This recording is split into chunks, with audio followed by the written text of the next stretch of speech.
let's see. Right about like that. That should get me in, you in.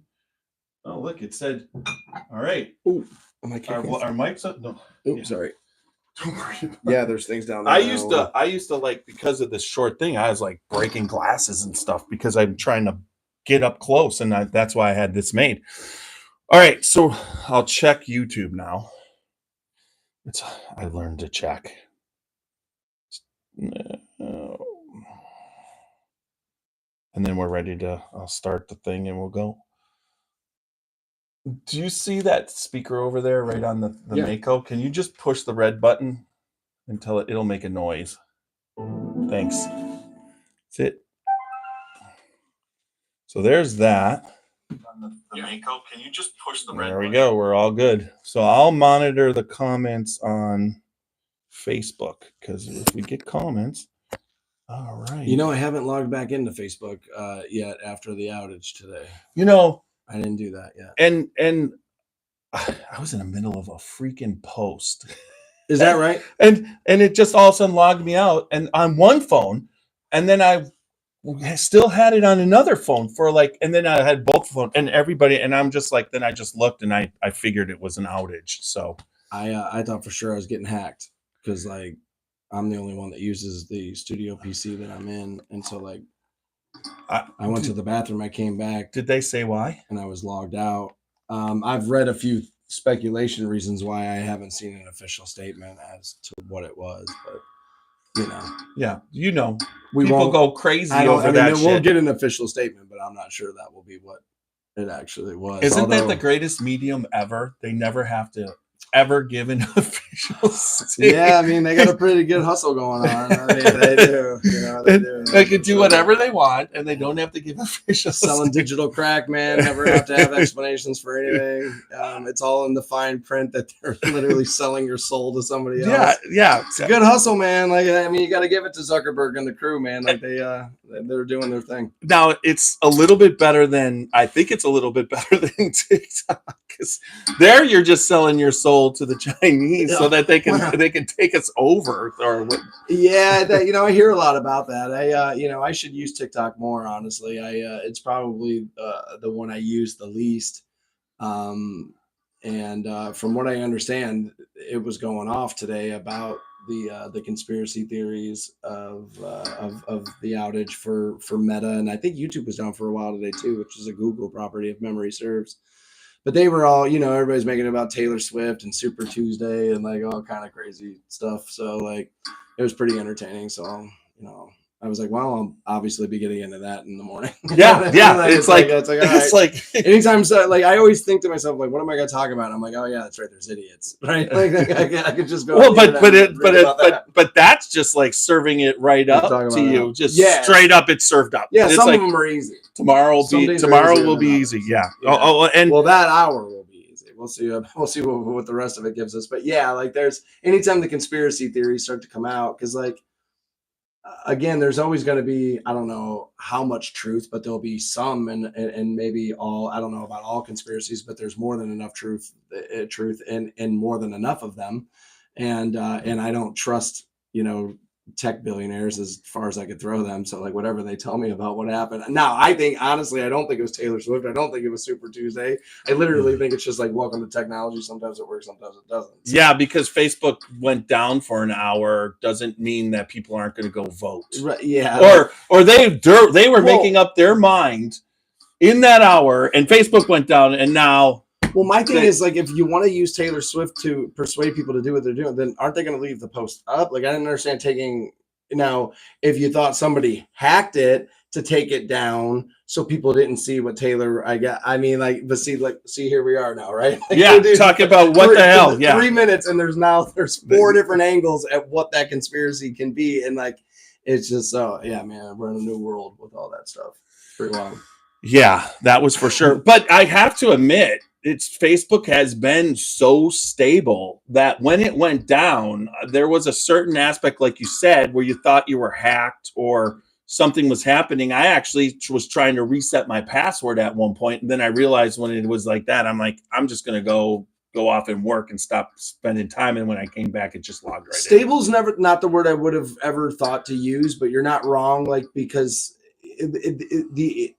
you just expect it to be there, right? Social media now, like and when it's not, you do think something must be going on, right? Because this is where I find out things that are going on. So like something really must be going on if they're down, right? And so it does do that. Like I saw a poll online on X after it was over, and I don't know, something like 15% of people who participated in that poll thought the world was ending, and that's why they couldn't get on Facebook. It was like, I'm not there yet. that was maybe their world, yeah, sitting around was ending, but at the same time, no, it just feels like it. I tried. Well, Yeah, I had a little bit of anxiety when I was trying to get on. I mean, I've had it where they'll tell you somebody's like all of a sudden, you got the dual thing, and all of a sudden you're getting someone trying to log onto your account and being somebody like I'm not nowhere near as big as you, but somebody that, I mean, honestly, as far as viewers and everything, I'm a little bit, like you said, more niche. But what it comes down to is while it's happening, like something like that, you gotta, it's a little bit more important to stay. Once I realized it wasn't personalized, and like I ran right down to sales. I was like, yo, log on to Facebook right now. And like when none of them could get on, I was like, all right, maybe there's something going on with our servers and Facebook or whatever. And then I started reading on X, everybody was down. I was like, oh, okay. So if it's not like somebody hacking me, then I'm less concerned. Like I expect somebody to hack Facebook and, or whatever. Or I expect them just to run into, you know what I mean? Sometimes tech works and sometimes it doesn't. So then I become less worried at that point versus like the 14-year-old down the street from me, like, yo, man, I got them messages and I know you don't want I know you don't want your chick to know. You better give me that money, right? And like I just like that kind of stuff. It's like, I'll strangle you, you little idiot. So that's the stuff I worry about. So like once I realized it was a nationwide thing, I was like, oh, it's far too big for me to be worried about it. But yeah, I actually went to at one point where, they probably just got too fucking big and their servers are crashing. Yeah, that's what I'm saying. There you go. Like, it's just, and they fixed it. Yeah, stuff that's supposed to work sometimes doesn't work. Right. All right, so let's get it started. I've got a sponsor. People from the Spirit of French Lick is our sponsor. Alan Bishop is the master distiller there, making Solomon Scott, Matty Gladden, and then also the other Lee W. Sinclair and William Dalton. Check out them. That's for everybody on Facebook and YouTube. And then also we've got Rosewood Bourbon. Jason Giles out of Texas. He's got a great brand. We brought him on as a sponsor. I'm working on doing all the voiceovers and everything coming up, but you're gonna hear something from Alan Bishop for the next 30 seconds. And then you should hear, I'm going to test this real quick because I probably should before I start. We were just talking about something not working. What? We were just talking about something not working. Yeah. Well, I'm really good at having stuff not work. All right, here you go. Stop that for a second. All right, so there we go. That's working. We're going to get going. I'm going to play the spot. You'll hear the theme song. Last time you were here, did we have a theme song? So I'm going to have to be honest with you, and I don't know if I remember that. Well, okay, because probably you had somebody else here with you. That I remember. Yeah. Is that a thing? I didn't want to say shit. I knew I should have asked. No, it's not a big no. I wasn't sure. I was like, is that a thing? Or he's no longer my partner. Okay. And so, but I've been through like 5 of them, man. I get it. Trust me, I get it.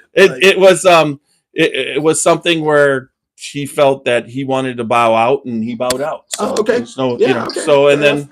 I've had, like you said, I've had initially who I started this with. He moved to South Carolina and kind of is completely out of it. And then he was kind of in it a little bit, but now he's out. And then Xavier bowed out. And now I've got but it's kind of cool. Just as it goes along and you keep evolving, the pieces start fitting better. You know what I mean? And you get the person that fits, and the show will go where it needs to go. Is how I look at it. Yeah, right? You're guided. Sometimes you look back and you're like, that really made it, even though it sucked, it seemed like it sucked shit at the time, but all of a sudden you're like, well, that worked out. You're the shepherd, but the herd has the power. You know what I mean? It's one of those things. I mean, CT that we have on, and Whiskey and then also Roxy and myself. Why? Oh my God. Oh, Super Nash. Now, Super Nash was with us before, but he's in South Carolina, so he comes on. He wanted to be on so bad, but he had dental work done today. Oh yeah. So he not only does it hurt, but his whole. I saw we were talking. Yeah. So yeah, no, he's like, I'm out. It's gonna be a tough podcast. Yeah. All right. So we're ready to go. So I'm just gonna hit this. We'll just the 30-second spot will play, which I'm sure you're used to. Yeah. I know all about those.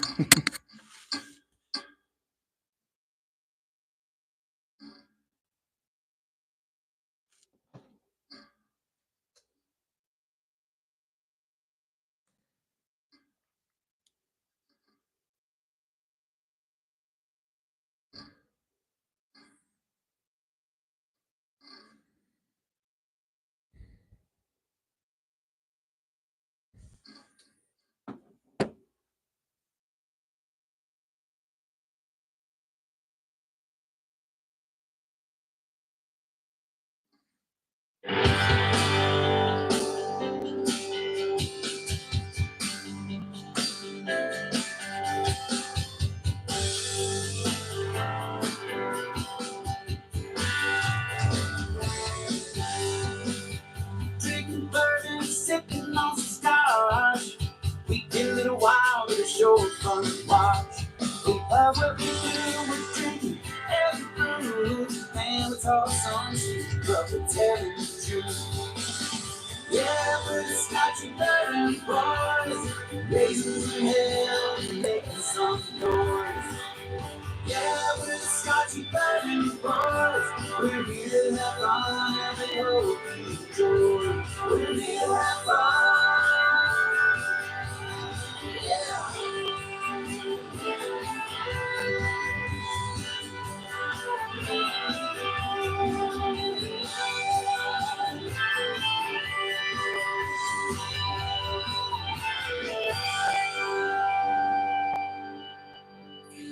All right. Welcome back to another podcast of the Scotchy Bourbon Boys. Tiny here tonight, and we have Dan Stansberry in studio. Welcome. Thank you. I appreciate you having me back again, my second time. Yeah. Excellent. Tonight we're going to be talking celebration whiskey and the different types of celebrations, because you're not a huge. You like to drink whiskey like in a celebration situation. And when you said that, I'm like, well, let's just have a little bit of a celebration and all the different celebration bourbons that there are. Yeah, in whiskeys. I'm more of an occasional splurge kind of guy. Like, hey, the ratings came in pretty good. Let's go out, celebrate, get a couple of really great drinks, great steak, something kind of like that, versus like a little bit more of an everyday kind of bourbon or whiskey drinker. So yeah, I absolutely. Cocktails for me are all about celebration for sure. Yeah, that's pretty cool. So tonight we're going to talk a little bit about that. Now, you have the morning show here in Canton, Ohio. Yes. And I love what you do. There's no doubt about it. And then after the morning show.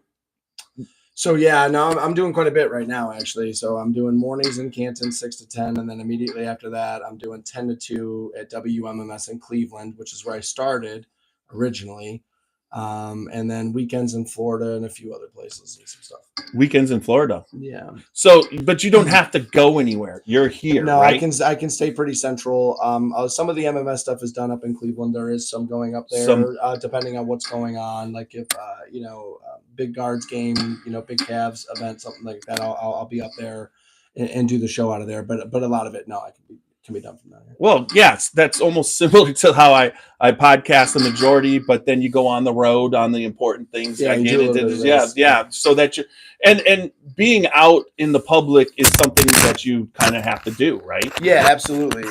And I like to look at it as sorry as I knocked that. No, that's all right. Like I'm an amateur. I try to look at it as something I get to do. As I try to always remember that there was a time where I was wanting to do what I'm doing versus the fact that I can be annoyed about the fact that I am doing it. Have you gotten big enough where we talked about a little, but you don't find it yet? It's not annoying yet. Like, well, you can actually still go out. No, I got the perfect level of it. Like, I would never want to be TMZ famous ever. Like, I've said it forever. Like, I understand why those people get punched. Like, for sure I do, right? Like, you get close enough to the kids with the camera and that, like, it's time to fight. But like, no, I got the perfect level of it because it's not famous. It's just a recognizability and an appreciation. Like, yo, man, thanks for what you do. Not like, oh my God. You know what I mean? Like, Yeah. nobody's gonna flip over a car because like I'm in it. Like it's not Beatles hysteria, but it's more than enough. Like, yo, man, I enjoy that. Thank you for what you do. Thanks for the effort and all of that, which is much more my speed. So what's really cool about what I do, because you're talking about celebrations. We're going to cover a little bit about like birthdays, the birth of a child, getting married, events that can happen, anniversaries. There's a lot of different reasons that people celebrate and get together, the holidays, that type of thing. Yeah, for sure. Or like you said, promotions or that type of thing going out. And one of the cool things about, though, being a podcaster on whiskey is almost like when you're like this past weekend, the state of Ohio did this historic thing with Irish whiskey.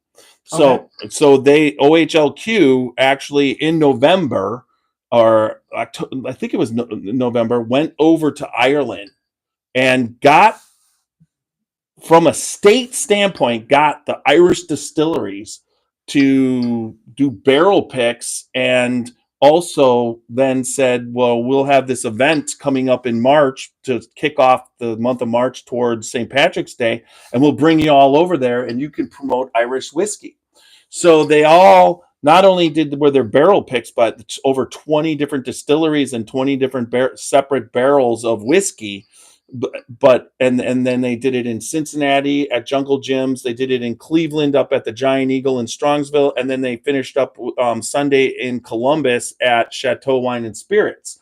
And they actually brought Fred Minnick in, who's the ultimate bourbon famous critic. I mean, this guy, what Fred does when it comes to whiskey, pretty much everybody who's into whiskey knows Fred. And he gives out awards, and he wears an ascot and he also wears not a smoking, but a sport coat kind of thing. He's got his whole image, right? It's exactly what I thought he was going to be wearing. Right. But he's great. I mean, he's a vet. He had PTSD through whiskey and bourbon and doing all this, and then he was really kind of ramping up before COVID, and then everything, he was reliant. He does this for a living. You know what I mean? He doesn't have another job. He doesn't have anything else. So it's really kind of cool I've talked to him on social media, but he was there to meet him in person. Okay.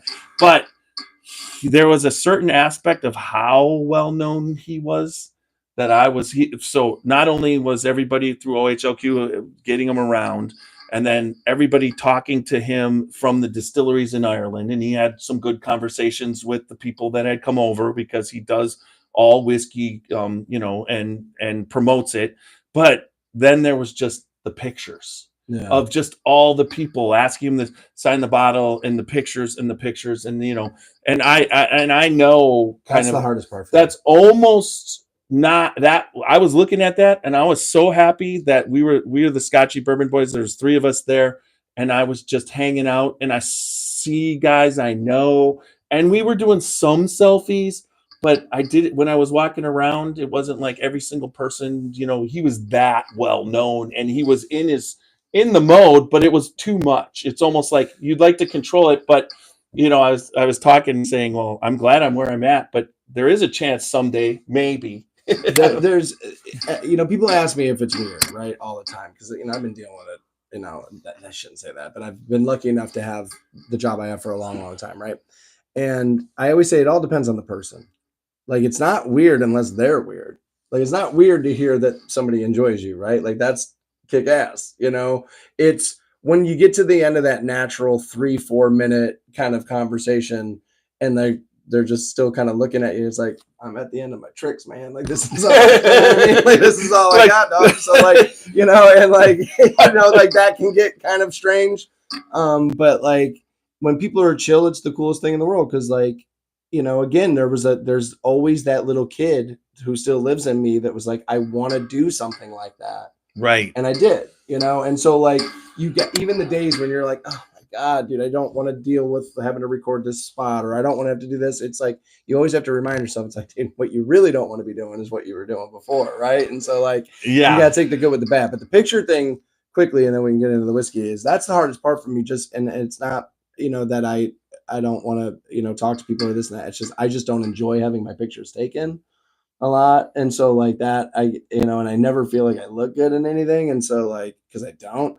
And so, you know, and then you have no control over, it's like they take one and your face is all like twisted up and they're like, you know, it's on Instagram and you're like, damn it, I look chubby and like all of this, you know, and all that.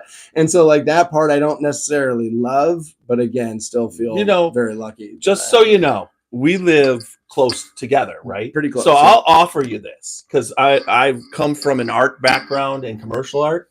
And I was searching for pictures today online of me, of you, and whatever. Not that many, right? There's not that many. There's not, and but right now you have an angle that could be cool. So if you want me to take some, so you can put them out there, the cool ones, we can work on that. And I won't. I may hit you up on that. Yeah, I do. I would do it. I have a concert photographer who I've worked with for a long time at the Agora, who is doing some stuff for me too. But because I do have I'm bad at it, man. Because like I said, my mom didn't like having her picture taken. It was just kind of one of those things that got passed down to me. I don't know, you know. What I mean? No, I get it. And just, you're in radio. Yeah, I mean, and like I've been in it again so long that like I premiered webcams in a studio. Like I was in a studio before that was a thing, and then here those came, and I'll never forget. Like we were in a commercial break, and I forgot the webcam was running. And some guy's like, "You're just sitting in there eating Subway." And it's like, yeah, man, I eat lunch, you know. And so like, you know, and then all of a sudden, then the entire industry just kind of changed at that moment, you know, and it went much more visual. Right. But like I said, I would do that in a second. Yeah, we maybe should. Because you could put some. Doctoring me up ain't easy. You know, I was hey, it's like today you're looking cool as shit. That's for sure. Well, so here we are. All right. So the first one I want to talk about, like for a celebration, is this would just be a whiskey celebration. Okay. I like that. It's this one here where you don't like it. Like I'm like there's a certain we don't like it, and we're gonna initially Crown Royal is generic. Its Crown is I don't mind Jim Beam, but they have better stuff. Okay, sure. But there's a shit ton of people drink Jim Beam because that's kind of like 90% of the market of the people like to have consistency in drinking whatever. And then Jack Daniels, and then there's Crown, which is a Canadian, and Crown was created for when the king royalty came in 1939 to Canada and the United States to convince everybody that the world was going to be in trouble. Okay.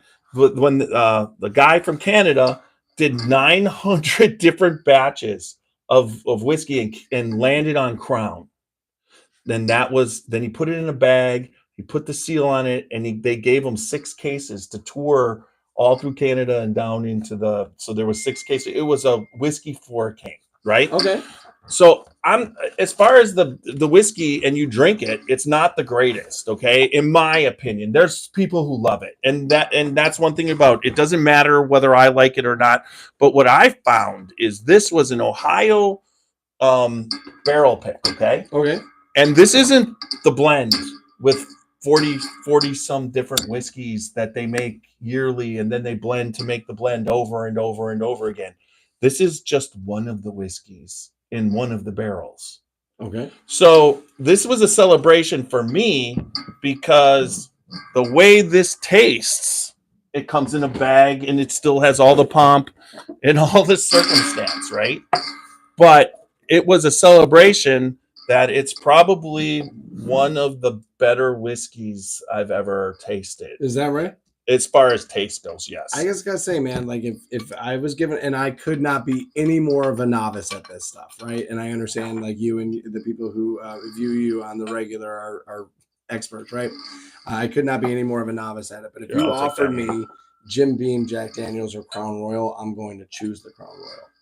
Okay, so and Like, that that would be my choice. and you were a bartender, so Yeah. you got to go through that a lot. So I have poured more Washington apples than I care to remember. Yeah. So Crown Apple, Yeah, Crown, like a lot of that. Crown. Well, I could tell you, I've got Crown Caramel back there, no matter what, because if you put that with, That's if you my put biggest that in, well, you put apple cider and Crown Caramel. Holy crap! Everybody likes that, and he's always got a bottle of Crown Peach in the golf bag. Yeah, so that is a flavored whiskey. We're into that. This is not flavored. This is just whiskey out of a barrel that they picked. They called it elephant ear. Okay. Is there the Yeah. significance? Yeah, because when you drink this, you're gonna. So you know when you eat an elephant ear, it's deep at the carnival and it's Yeah. deep fried and it's got the sugar and everything. I'm an expert in those. So I know all about those. Okay, so this basically will give you it gives you a caramel kind of sugar sweetness, but it finishes and you actually can taste the deep fried bread aspect of an elephant. It's unbelievable. And when I tasted this, I'm surprised the bottle's not gone. That's how good it is. All right. Well, now you talk me into it. Cheers. Cheers.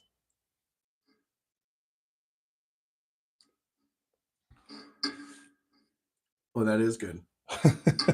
Yeah, that's it's a little bit of a step up from just like a standard Crown pour for sure. Oh yeah, and it's not flavored. There's no like, because Canadian whiskey has different rules, and Canadians are great blenders, but they can add caramel coloring. They can use used barrels.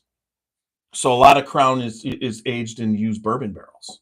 It's because it's where bourbon cannot be aged; it has to be a new barrel. So you can see the difference. If it sucks all the taste.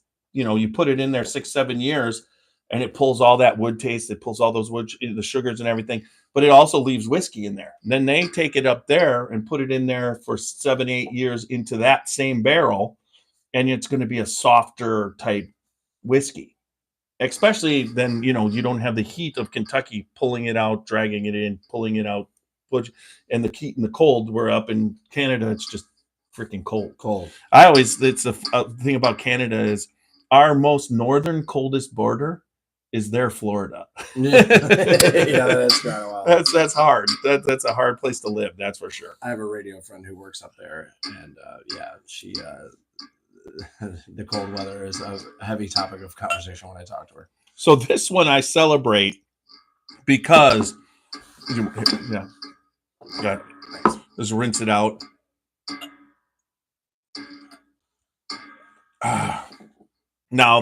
So that one I definitely I thought that if you like Crown, that's even another level, and it's really good, right? Yeah. So there's other type celebrations. One is that you get into, now that one was right, I believe, around $70. Okay. Reasonably priced, especially today. I mean, it doesn't even sound excessive because I mean, like a standard bottle of Crown's what, 45? Right. And well, actually, it's probably 55 now. It's everything's gone up $10-$20, and in the last year. It's just, even since the last time we were here, you're really feeling that extra price. Okay. Sure. And everything. So this next one is really cool because this is something that you'd save for like your friends coming over and you're all getting together and you want to have a special pour. Maybe you're doing your fantasy baseball draft or your whatever. And it's not what everybody's going to drink, but this is something you'd be like, dudes, this is what we want to do to kick off the season. Or this is what it's like, a kickoff special pour. And this is chicken cock Chanticleer. And it is finished. It's a bourbon finished in cognac barrels. Okay. So it has a cognac finish. So they basically now finished bourbons a lot of times. Now this one will run you around. It's, I believe, started out at $2.99 and right now it's $1.99 a bottle. Yeah, for a bottle. Now this one we know the guy who is responsible for the blending these barrels and also the distiller for Chicken Cock, Greg Schneider. So that's really kind of cool. We had Ann Dimmick from OHLQ on, and she liked us talking about the conspiracy. Yeah, I saw that. She was like, "Conspiracies, go!" And I was like, "Wow, I'll be here all night." Yeah, on conspiracies. So this one is really nice because it's a finish. So this is more like everybody's gonna sit around, they're gonna nose it, they're gonna taste it, and they're just gonna that's what you want to do. This is your special bottle for your friends and when you get together. Like, it's not just what everybody's gonna be drinking while they're drafting, because you don't. A lot of times I find when I'm doing something fun, I just want something that I don't have to think about. Yeah. But this is like, oh, the draft's over, let's cheers, kind of thing.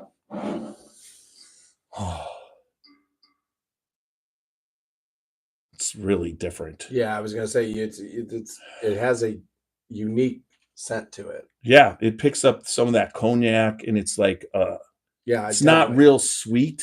No. Yeah, I would describe it as the opposite of that.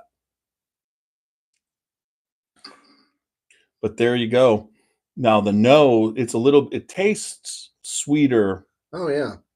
But I gotta tell you, it tastes different than I thought it would, based off of the nose. Yeah, I agree. Like I expected it to be stronger tasting. Actually, there's almost now if you smell it, there's almost like a gingerbread. There's a little. It's definitely a lighter taste than the scent would. Right. And that's one of the really good things about a good whiskey is that one, it gives you enough spice or enough peppery flavor, but it doesn't overpower any of the flavor. Yeah. So if something's too hot, you're like, all you taste is the heat, and there's no flavor. These really give you the flavor. And then the other thing a more expensive whiskey does is the taste lasts longer. Like it's like if you like, a lot of times when you're drinking something just at the end of like, let's just say it's a hard day and you're not drinking, but you just want something to relax. You have one pour. You want to be like finished with that, and you go upstairs, and by the time you brush your teeth, you still taste it. Yeah. Kind of thing. You know what I mean? Yeah, it definitely hangs.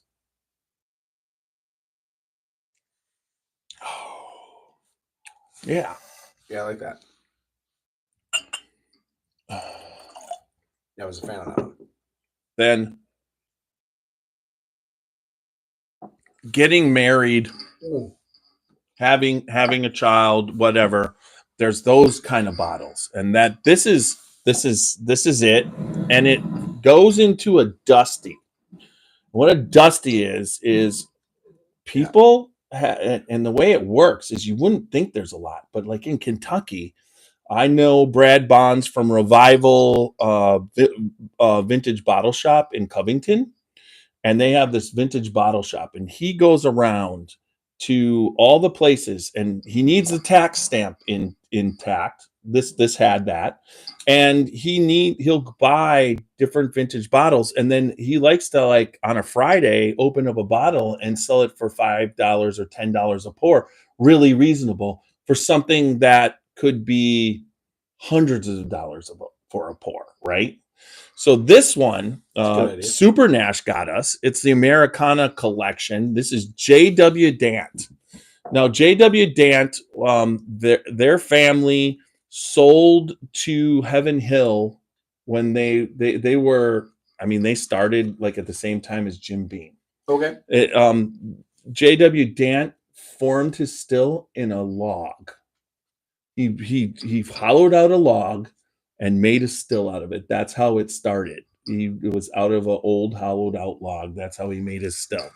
But when the family evolved and came out of Prohibition, and then whatever, the family was so big and had been mixing with the Beam family that everybody couldn't get along, so they basically sold every aspect of the rights to Heaven Hill, which is another distiller that makes Elijah Craig. Oh, It that I've had, makes yeah. Evan Williams. Yeah, I've had that. Yeah, so that's they own JW Dant now. Okay. But when the family, after the family sold, now Log Still Distillery is the new distillery. It's owned by Wally Dant, but they are not allowed to do anything of their families because Heaven Hill has all the rights. But so Heaven Hill still makes JW Dant, even though the Dant family has their new distillery and everything. But that's just how it works in the world. Yeah, Maybe someday it'll go home, but the dispute was not. There was a dispute, so I don't think it's going home. But this one is from 1968. I've already drank it, so it's safe. Okay. So the way you could tell a Dusty when you open it, the first thing you want to do is look at color, okay? And you want to make sure there's no cloudiness. Then you could tell right away that's that rich and clear. This is something you want to save for a really special occasion. It's someone saved this bottle. It's got this is at the time when they were doing a lot of decanters and whatever, but it's a different collection. It was but it's 1968, and this is what you call the ultimate Dusty. It comes from a different time period, and they were growing different grains. There was no such thing as GMO corn. There was so it's a whole different time. The water that they were using, probably at the time it wasn't, quite as polluted. You know what I mean? The whole aspect of how they were making it back then is completely different, and you're going to be able to. I'm going to, cheers to this, man. This is something that you want to bring out on one of those really special occasions. It's not high proof. I believe it's like 86 proof. So it's not, I'm not killing you with 110 or whatever, but I want to know what you think of this and what that the nose on it is exactly what a lot of old whiskeys smell like that are really good. Man, that's different too. Mm-hmm. I've never had something that tasted like that, right? Yeah, that's different. Like tons of cherry. You get some cherry in there. I'm bad at the palate thing, but I understand the avenue you're in there. I'm not sure that's what I would have pulled, but like I understand the avenue there. Mm-hmm. And yeah, that is a different flavoring than I was. That's pretty good. Yeah, I mean it's pretty good, and I understand that being for I feel bad you're pulling it out for me, but I could understand how that could be a special occasion taste. Yeah, I mean it's something that, and then history has removed a majority of it because people have drank it or it's been, compromised. But this is what these are one of the fun times, the special things when you get to actually taste something. Yeah, that's good. I absolutely think that this is one of the better Dusties. But knowing Brad Bonds from Revival Vintage Spirits, we're friends, and having a friend that is basically purchasing all the vintage bottles in that he can possibly get and then sharing them with you.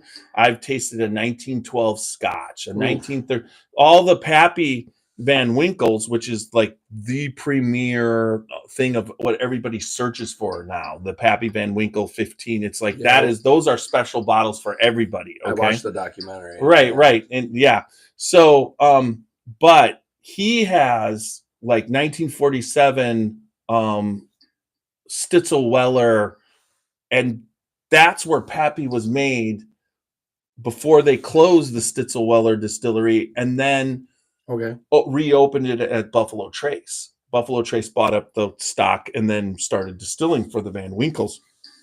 And I mean, the stuff you get to taste is unbelievable. And it's funny going there with him.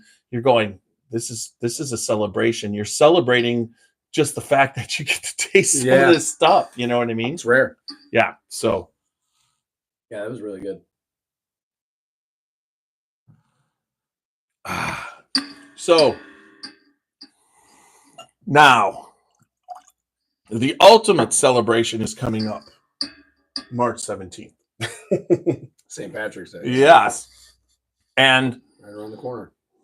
like you said, I was talking with Ann Dimmick of OHLQ. She's like funk. She's mentioning funk, but this one didn't have funk. I mean, I would say that is pretty. That like almost is like a candy. You know what I mean? That's so good. Yeah, like again, funk wouldn't be the way I would go there. For me, and not knowing the terminology even a little, for me it was more clean than anything. Like almost everything's out of the way except for whiskey. It's not what you expected to come out of that bottle, right? No, right? That's for sure. And it's again, it was just a strong whiskey flavor, but kind of like almost subtle in the same way where it's not. I don't. Some things like feel heavy when you're drinking. Right. It just doesn't feel heavy at all. That was pretty good. All right. So this is so Anne was talking about how the majority of whiskey consumed on St. Patrick's Day is Jameson. Sure. Jameson, especially today, is even more embedded in the Irish whiskey aspect. But there's Tullamore Dew. I mean, there's a lot of different. What would you say? There's Bushmills. There's some Irish whiskey that people but the people who make Jameson, and I got to remember this because Middleton Distillery in Ireland, okay, they have come out in response to like what happened with bourbon with a couple other brands. Okay, they got their own Middleton brand, which I saw, but they also have Redbreast, and people love Redbreast. So when I was at this thing on Sunday, right here, this is Redbreast cask strength, and I'm just going to give you a little. But I had Kevin. Oh yeah, look at that. Yeah, the master distiller sign it for me. And I purchased this bottle. This bottle, I believe, was $139. So don't drop it. No. It's not like I'd run out of whiskey. Yeah, I was going to say, you got more than a few. I don't want you to drop it, but if you have, I'm not going to cry. But yeah, but this one we're going to open up because you're here in the month of March. And this is, if I can open it up, let's see. Am I going the wrong way? May want to have done that before the pod started. A little prefab. I've had this happen. You got to learn from them cooking shows. You ever notice that, man? The food's already in them little bowls for you. You know what I mean? Brian Regan pointed that out. Everybody can do it. Come on, my nails should be working here. Yeah, they really should be. So you started to say St. Patrick's Day, the bulk of what gets consumed would be like Jameson and the like. Is that bad? Is Jameson now like considered to be a dirty word? No, Jameson, in my opinion, they've come out with different. There's plenty of them now, right? But it's the same old aspect of. I drank that shit for years, man. Jameson and ginger ale, like up and down Garfield, Boulevard and Garfield Heights, man. I must have drank every bar out of that stuff for the longest time, man. Like. It's one of those things, right? So like, was that your jam? Just Irish whiskey? You like that taste? So here's the thing about Irish whiskey, man, is like, yeah, for the longest time, Jameson and ginger was like my drink. Like that's what I drank, right? But then something happened to me with it where I could go into a bar and I would order a PBR, and if we were going to do shots of Jameson, somebody would be like, hey man, let's get a PBR and a shot of Jameson, right? Yeah. And I could always tell with the first one. If I drank the first one and I was like, ooh, yeah, I was going to drink the rest of that bottle that night and we were going to black out, right? But then there's also things sometimes with Irish whiskey where I could go into a bar ready to drink that night and take one sip of it and be like, it ain't tonight. Like it has one. Jameson does kind of have one of those flavors to it where it's like, if that's what I want, then I want all of it. And if it's not what I want, then I don't want it anywhere near me.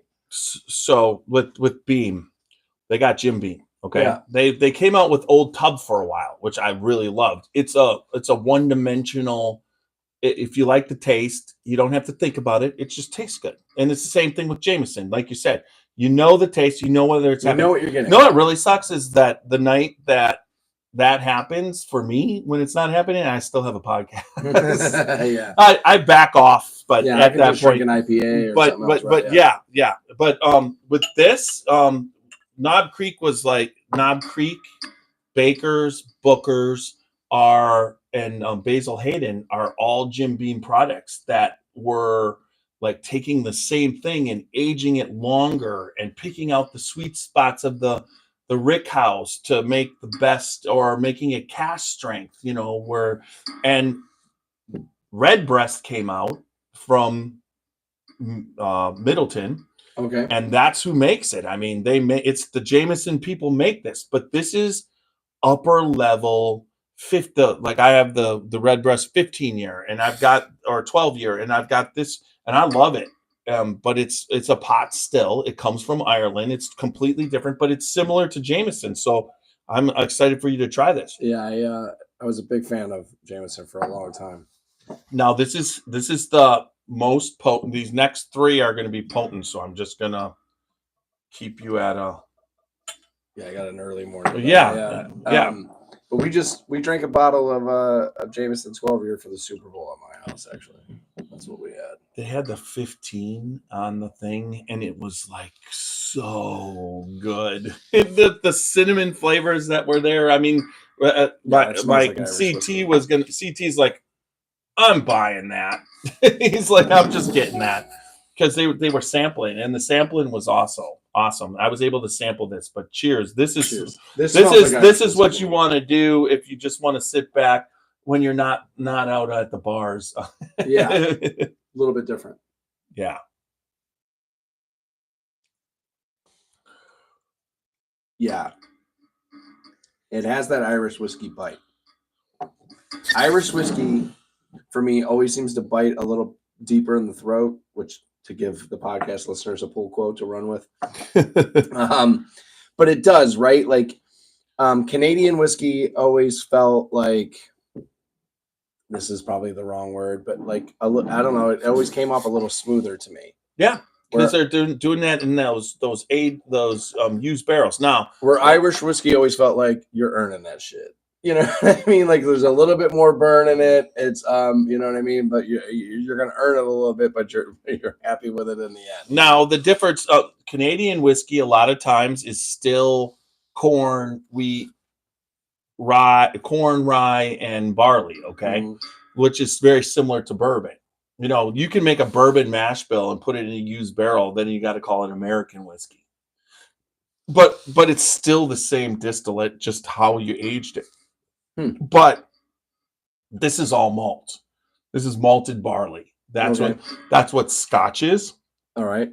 That's what this is. Now they will do different things. I mean, they will do different variations of it. They can put some corn in there or whatever, but for the most part, when you're talking about Scotch or Irish whiskey, you're talking about 100% malted barley. So,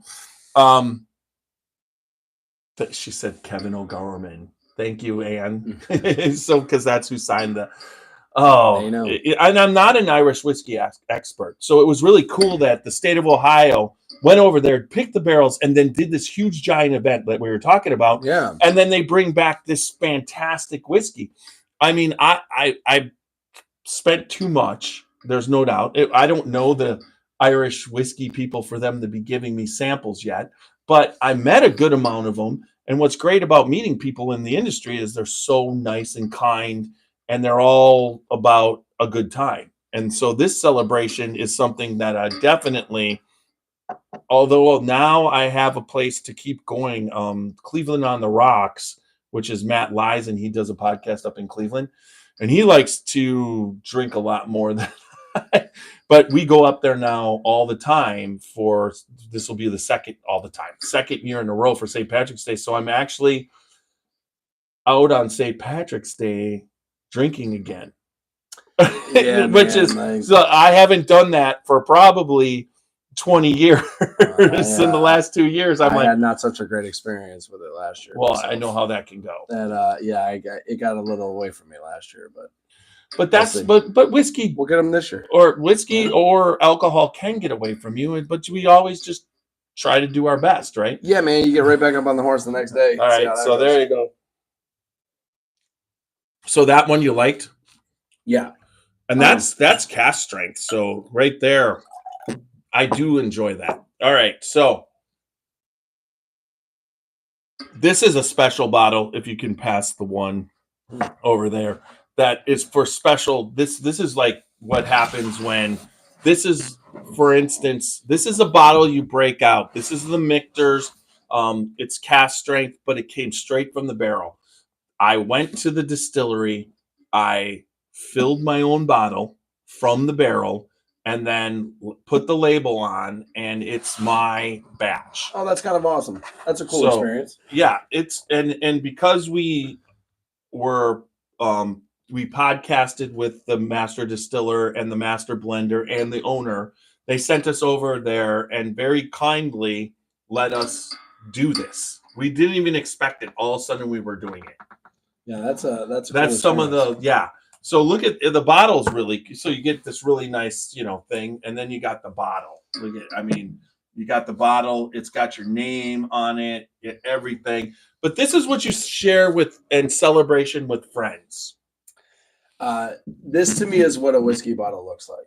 When I think about a writer sitting down and like writing the classics and like they drank too much, you know what I mean? Yeah. Like this is that's what I always think the whiskey bottle looks like. And this is Michter's, and it originated in Pennsylvania, but then was reopened in Kentucky, and they were known for their rye. Okay, but this is the Fort Nelson Reserve. It's a bourbon, and that pot still is their famous pot still. They got the picture on there. So but they've got the actual pot still at their distillery that just is over there. And then they basically made this gigantic version of it, which now runs, but it looks exactly like that, but it's probably 10 times bigger than the original one. Shit, that's kind of cool. So this one, like I said, is something that when you've got somebody that, you want to hang out and you're just friends and whatever, you open this up and cheers, man, because it's been, I'm willing to, I want to share this with you. So this is like a little bit of a share between, though that's the celebration, two friends get together that want to do something and want something a little bit special. So you got that. I'm starting to get a little perfume drunk personally, but I in the sense like things are starting to kind of run together for me a little bit. But so when you're doing the nosing, right, do this. Smell at the bottom, which you normally, but then go to the top. Okay. I'll go to the top. You can pull those caramels, those rich caramels out of there, right? Okay. So and then did you know you have a dominant nostril? So there's one time I know I can breathe out of one better in the winter than the other. But if you do this, you have to determine because it'll switch. But mine right now is definitely my left nostril where you smell better. I feel like it's my right one. There you go. Oh, the top of it though, if you just smell, that's where you pull out all those caramels and everything. I will agree. It starts to smell better as you go up for me. I prefer it all right there.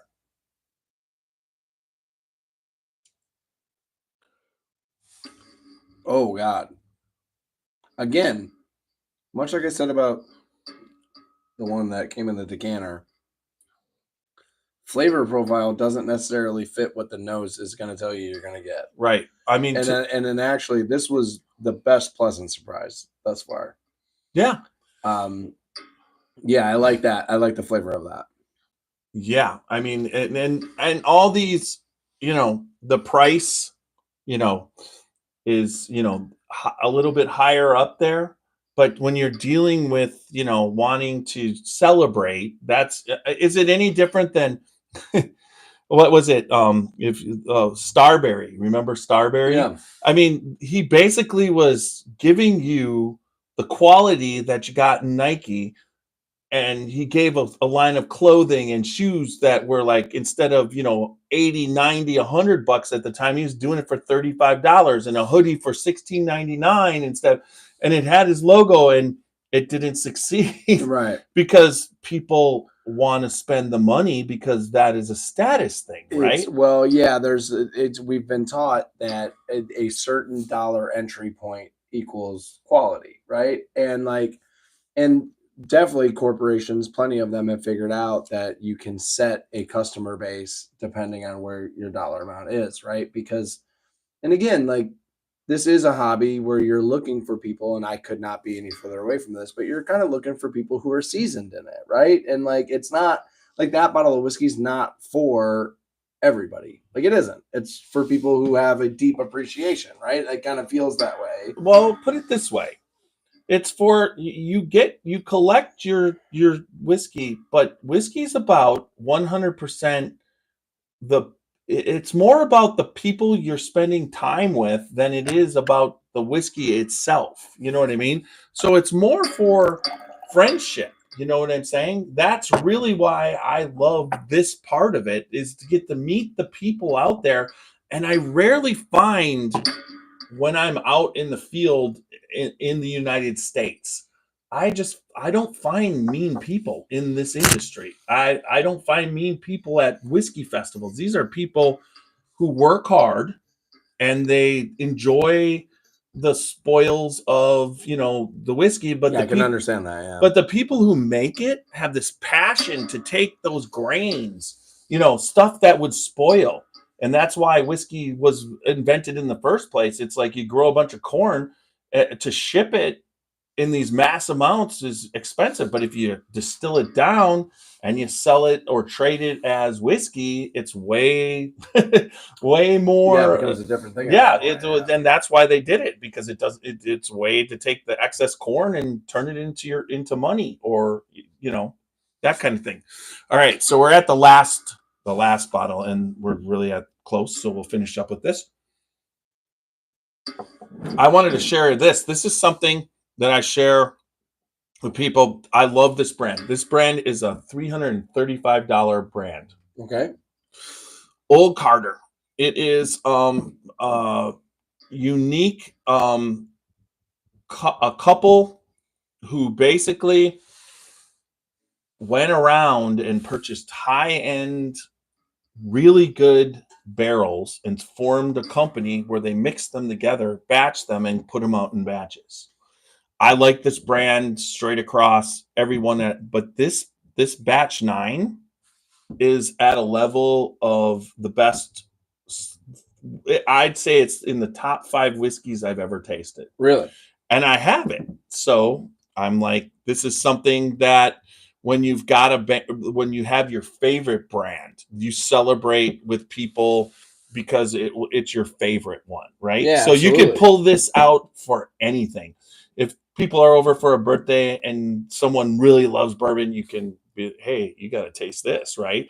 Or this could be a special occasion bottle, any kind of special occasion bottle. And the last thing I'll say is, we were talking about Blanton's, although it's not, in my opinion, like worth all the hype of what that bottle is, they have a dump date on it. So a lot of people love to buy that bottle so that that dump date matches up with their wedding, or that dump date. Yeah. So you see a lot of people in search of.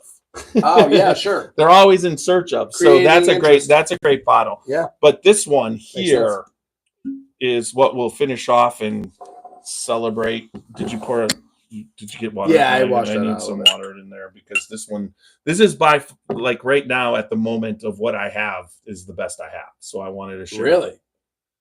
Wow. That's impressive considering how much stuff you have in here. As far as taste, that's a barrel strength, so it's hot. But this one is like, ooh, oh yeah, it's a ooh one. Well, that's interesting. Yes, I like the way that smells a lot. That's probably my favorite smell tonight. And it gets even better when you drink it. That's my favorite smell of the evening for sure. Oh, that tastes like, or smells like food. So the proof on this, just to let you know before we do it, is 132.8. Oof. So it's the highest proof, but it's not. There's no way you're going to do this and you're going to go, that doesn't work like 132.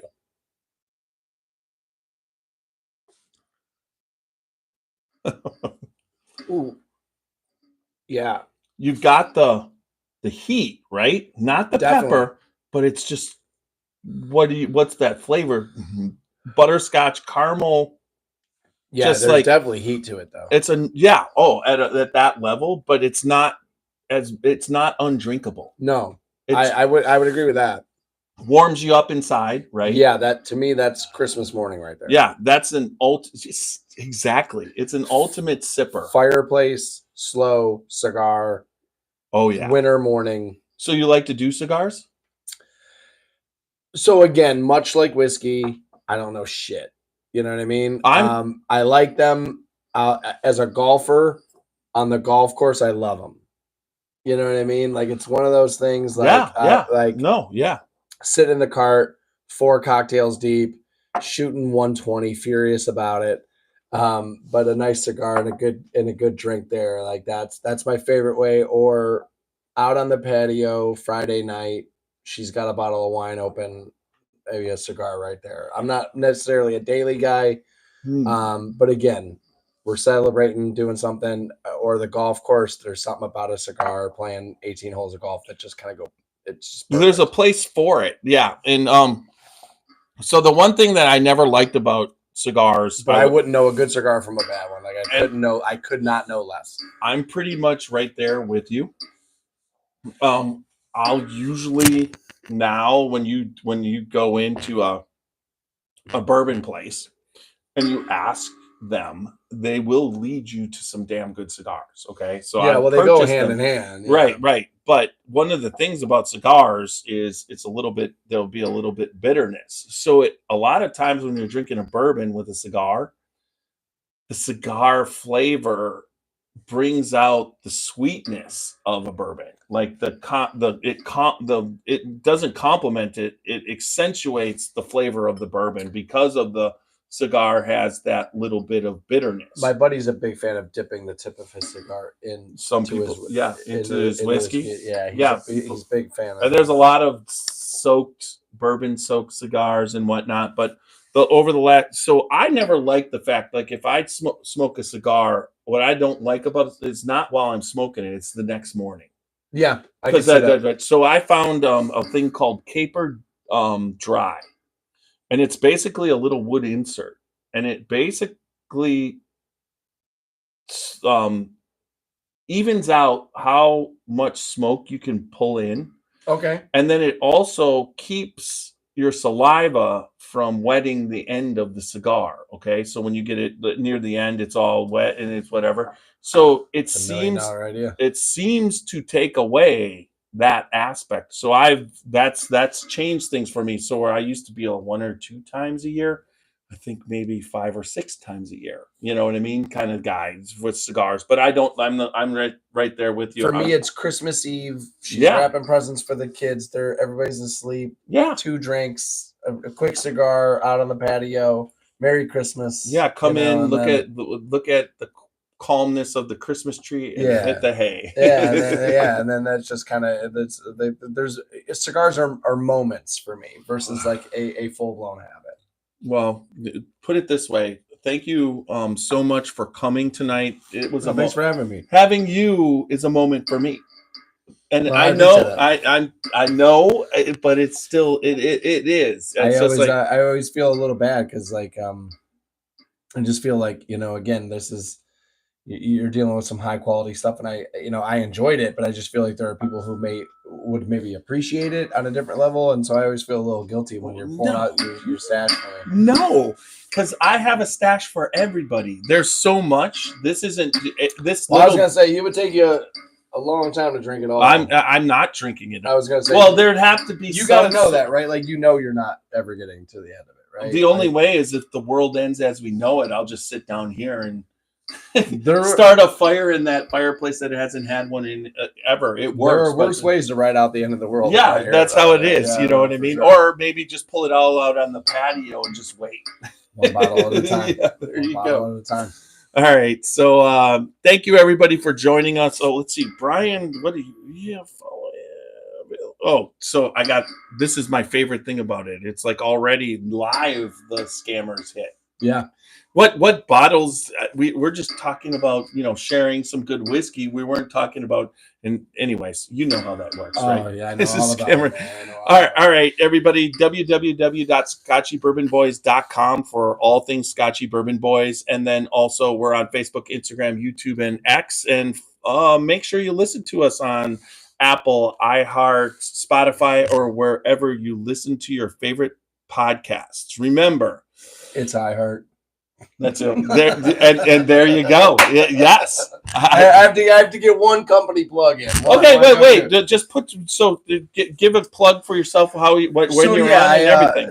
I am an iHeart Radio employee. I do mornings in Canton, Ohio, on Rock 106.9. I also do middays at WMMS in Cleveland, and both things can be picked up via iHeart Radio. If you search Rock 106.9, the Stansberry Show, or WMMS, you'll be able to find me at one of those places easily.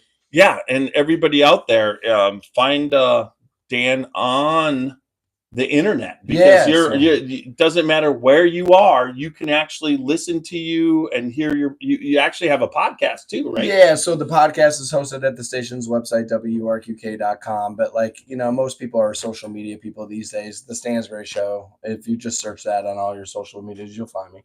Yeah. If you're interested at all, maybe you could teach me something about whiskey, because God knows I got a lot to learn about it. But I did have fun drinking some of it. Yeah. Well, I mean, whiskey is what it is to it's unique to everybody. It's a personal experience.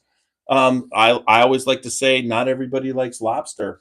Right. You get all these people who rip on people because they can't drink this or they can't drink this or how they do that. And I'm just like, it doesn't matter. It's like, just drink what you like. I just enjoy learning things, right? Like I'm in my job, dude, curiosity is one of the most important things in the world. People think it's about talking, but it's really about listening and gathering information, and then, giving out the things you've learned. So that's one of the reasons why I like coming here, man, because I don't know that much about it, and I always leave here with 3-4 things I just learned. It's like, all right, that's cool. I didn't know that before. Now, the best thing about whiskey in the end is what we were drinking tonight, because it's a good quality whiskey and it's been aged a certain amount in the barrel. The barrel has a charcoal filter, so it takes out a lot of the stuff in distilling that can cause you to have a hangover. So drinking good whiskey the next morning isn't usually bad. Much like eating clean food is better than eating junk. You'll feel better, right? Well, yeah. There's an aspect of a 2-year-old whiskey that people drink off the bottom shelf that, there's more addictive kind of chemicals in there. There's stuff because it hasn't been in the barrel long enough to take it out. You know what I mean? Now you can distill it better and pure, like you do in pot still, but at the same time, it's all about, it's about marketing and getting the product to, as you know, they sometimes want you just to put it out instead of actually try and put out good content. They're like, it doesn't matter. They're going to listen to this, get right? It on the shelf. Get it there. Shelf. Yeah, absolutely. Yep. So, all right. So remember, good bourbon, good whiskey equals good times and good friends. Make sure you drink responsibly, don't drink and drive, and go out and live your life dangerously. I like that. Devo will take us out. I like that.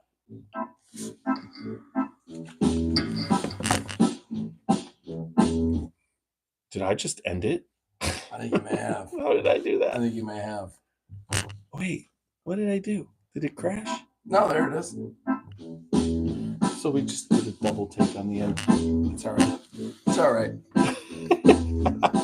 I always say, man, it's not an operating table. You know what I mean? Oh, right. And so many people take it so seriously, and it's like, well, it is serious. Like, you can't just willy-nilly it. But nobody died with the mistake you made. So learn from the mistake, kind of figure out don't do that again next time. I'll do this versus that. And you're mostly fine after that. You know what I mean? Yeah, I've embraced the mistakes. Yeah. I tell you we must die. I tell you we must die. I tell you we must die. All right, I'm going to stop. That's it. All right, everybody on Facebook, I'm going to end that, and we'll end because you definitely have to go. All right. thanks everybody for watching. a good Really night. appreciate it. Good Thanks. night. And then I'll go in the, we'll go over there and I'll end the YouTube. Oh. Ah.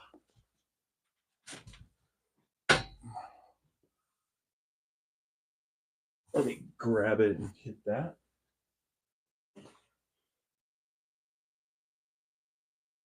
Wow, that's good. And thanks everybody on YouTube.